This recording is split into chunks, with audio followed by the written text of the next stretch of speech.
Champions ট্রফির সেমিফাইনালে মঙ্গলবার ভারতের কাছে হেরে বিদায় নেয় অস্ট্রেলিয়া।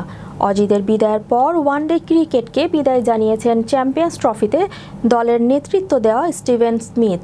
অস্ট্রেলিয়ার গণমাধ্যম জানিয়েছে, ম্যাচ হারের পরই সতীর্থদের অবসরের কথা জানিয়ে দিয়েছেন তিনি। অস্ট্রেলিয়ার হয়ে 170টি ওয়ানডে খেলছেন স্মিথ, যেখানে 12 সেঞ্চুরিতে তার রান 5,800।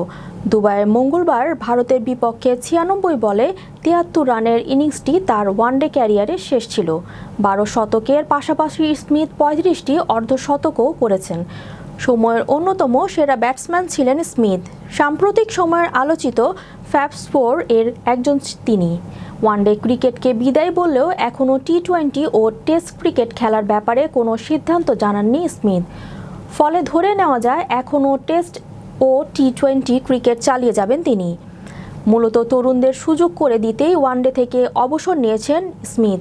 বিদায় বেলায় স্মিথ বলেছেন, এখন 2027 বিশ্বকাপের জন্য প্রস্তুতি নেওয়া উপযুক্ত সময়, তাই আমি মনে করি সরে যাওয়ায় এটাই সঠিক মুহূর্ত।